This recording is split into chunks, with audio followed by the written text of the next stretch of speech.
Hello बच्चों, आप सभी का हमारे YouTube channel smart mathematics classes में स्वागत है। बच्चों मैं भास्कर चक्रवर्ती आप सभी को क्लास 6 से क्लास 12वीं तक की एनसीईआरटी बुक का सिलेबस हिंदी माध्यम में करा रहा हूं। तो आप हमारे चैनल से जुड़ें और इसका लाभ लें, अपने दोस्तों को इस चैनल के बारे में जानकारी दें। आपके लिए बिल्कुल एजुकेशन फ्री दी जा रही है, तो आप इसका लाभ लें। तो बच्चों, हम कर रहे थे एक्सरसाइज 2.3 क्लास 11 में। हम कर रहे थे चैप्टर 2 में एक्सरसाइज 2.3। हमने 5 में प्रश्न 5 में का हमने प्रश्न 1 कर लिया था। अब हम इस क्लास में प्रश्न 2 को करते हैं। तो बच्चों, प्रश्न 2 दिया गया है, f(x) इक्वल टू इतना इतना दिया गया, बोला x एक वास्तविक संख्या है।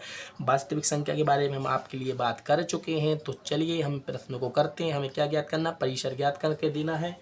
तो जिस प्रकार से हमने प्रश्न 1 में परिसर को ज्ञात किया है, इसी प्रकार से प्रश्न हम 2 में भी परिसर इसका निकालते हैं बच्चों, ठीक है ना। तो क्या है 2.3 का 5 में का हम दूसरा प्रश्न कर रहे हैं, ठीक है ना। क्या कर रहे हैं, हल कर रहे हैं। तो दिया गया है, लिख लो, दिया गया क्या दिया गया बच्चों, दिया गया हमें f(x) equal to x² plus 2, ठीक है ना। और x एक वास्तविक संख्या है, ठीक है ना बच्चों। हमें दिया गया है x एक वास्तविक संख्या है, इसलिए x बिलोंग करती है किस में, x बिलोंग करेगी r में, ठीक है ना। x का प्रत्येक मान का कहाँ से आएगा, हमें r से मालूम आए, r से x का प्रत्येक मान r से आएगा, ठीक है ना।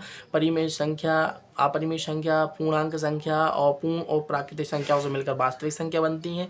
तो r का मान कहीं से भी आ सकता है, ठीक है ना।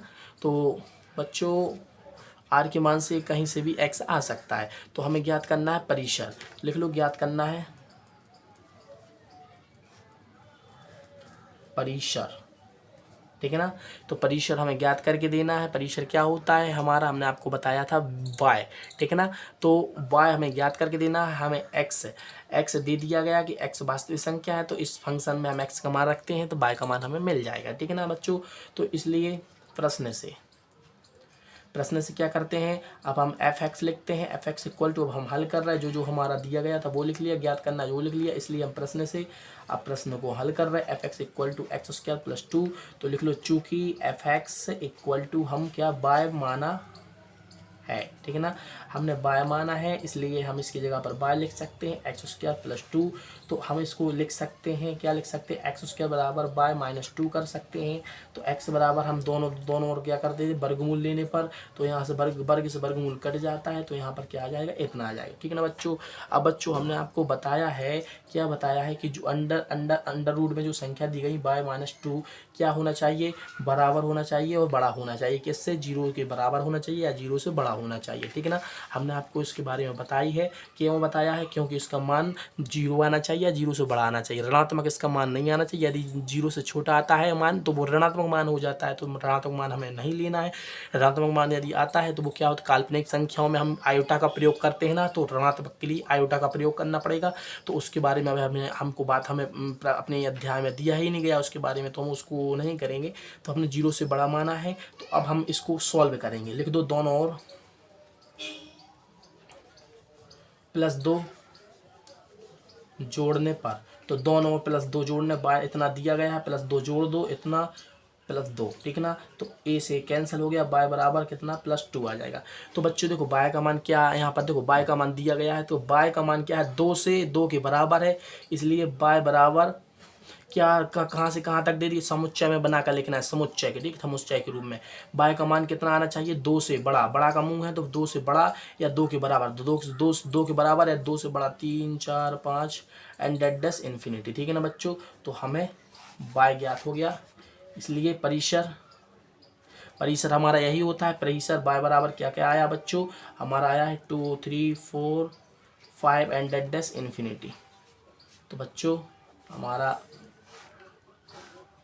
प्रश्न 2 भी हो गया है, आप देख सकते हैं प्रश्न 2 हमने कर लिया है। जैसे जैसा प्रश्न हमने दो प्रश्नों में एक स्टेप बाय स्टेप जो दिया गया था वो लिख लिया था, ज्ञात करना वो लिख लिया था, परिसर ज्ञात करना था, ठीक है ना। प्रश्न दिया गया था उसको बाय माना, ठीक है ना। हमने पक्षांतर एक्स को साइड में लिया लेफ्ट हैंड में, और बाकी हमने राइट हैंड में कर दिया। अंडर रूट को हमने बता दिया है कि 0 से बड़ा होना चाहिए, ठीक है ना, और धनात्मक होना चाहिए, बस हमने बता दिया है। 0 से बड़ा है तो धनात्मक तो होगा, और बस इसको हमने हल कर लिया। तो बाय का मान देखो 2 से 2 इसमें एक आ गई थी कि 2 से क्या होना चाहिए, बड़ा होना चाहिए, 2 के बराबर, तो 2 के बराबर आ रहा, 2 से बड़ा, तो हमने लिख ली श्रेणी। बाय का मान ही हमारा क्या होता है, परिसर होता है, तो हमने परिसर बता दिया 2 3 5 इससे आगे, ठीक है ना। तो बच्चों हमने अपना प्रश्न 5 कर लिया है। अब हम प्रश्न 5वें का दूसरा हमने प्रश्न कर लिया। अब 5वें का तीसरा भी हम प्रश्न इसी क्लास में करते हैं। तो बच्चों देखो प्रश्न दिया गया है, प्रश्न अच्छा प्रश्न है, f(x) = x एक वास्तविक संख्या है, ठीक है ना बच्चों। तो अभी जिस प्रकार से प्रश्न 2 था उसी प्रकार से प्रश्न 3 है, तो प्रश्न 3 को भी हम करते हैं। तो पहले जो जो इसमें लिखा होता है वो लिख लेते हैं, जो जो दिया गया है वो लिख लेते हैं। 5वें का हमारा प्रश्न 3 है, ठीक है ना। हम हल कर रहे हैं, हल क्या कर, हल में क्या दिया गया है, हल कर रहे हैं तो दिया गया है, क्या दिया गया है बच्चों, हमें दिया गया है f(x) = दिया गया है x, ठीक है ना। और लिखा है और जहाँ x वास्तविक संख्या है, ठीक है ना। जहाँ x जो वास्तविक संख्या है वो वास्तविक संख्या कहाँ से आती है,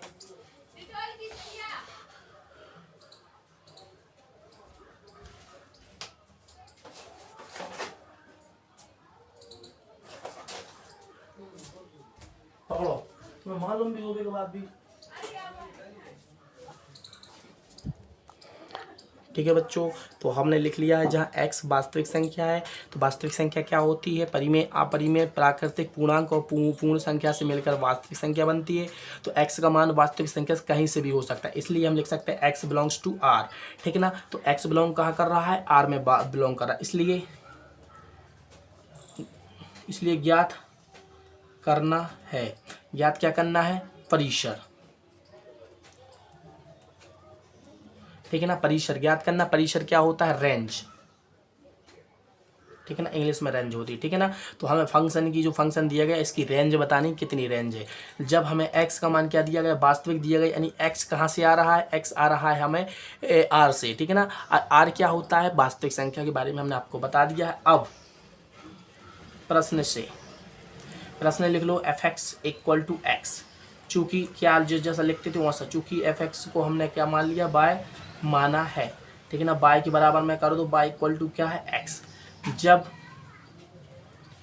जब बच्चों क्या, जब x बिलोंग करता है किसमें, r में, तो y बिलोंग करेगा r में। जब x बिलोंग कर रहा है बाय r में, ठीक है ना, बिलोंग का निशान, ठीक है ना, एक बिलोंग। जब x बिलोंग कर रहा है, ई नहीं है बिलोंग, ठीक है ना, बिलोंग टू। जब x बिलोंग कर रहा है वास्तविक संख्या में तो y बिलोंग करेगा वास्तविक संख्या, क्यों करेगा, क्योंकि x बराबर y है, इसलिए y बिलोंग्स टू r, ठीक है ना बच्चों। क्यों करेगा, क्योंकि x बराबर जब y है तो जब x कर रहा है r में बिलोंग, तो y भी तो बराबर है x के, तो y भी करेगा इसमें बिलोंग, इसलिए परिसर इक्वल टू क्या होगा, y such that y belongs to क्या है, रियल नंबर। तो इसको हम लिख सकते हैं, इसमें हमने लिख लिया है, किसमें, रोस्टर फॉर्म में लिख लिया है। रोस्टर फॉर्म हमने बता दिया था आपके लिए क्या होता है, मजला ब्रैकेट में हमने लिया, बाय का मान कहाँ से आएगा, रियल नंबर से। तो हमें परिसर ही ज्ञात करना। तो बच्चों इस प्रश्न के साथ जो हमारी एक्सरसाइज 2.3 थी उसको हम समाप्त करते हैं। इसके बाद हम नई एक्सरसाइज करेंगे 3.1, ठीक है ना, अध्याय 3 करेंगे त्रिकोणमिति, ठीक है ना। उसके बारे में हम आपको अगली क्लास में समझाएंगे। तब तक के लिए जय हिंद, जय भारत।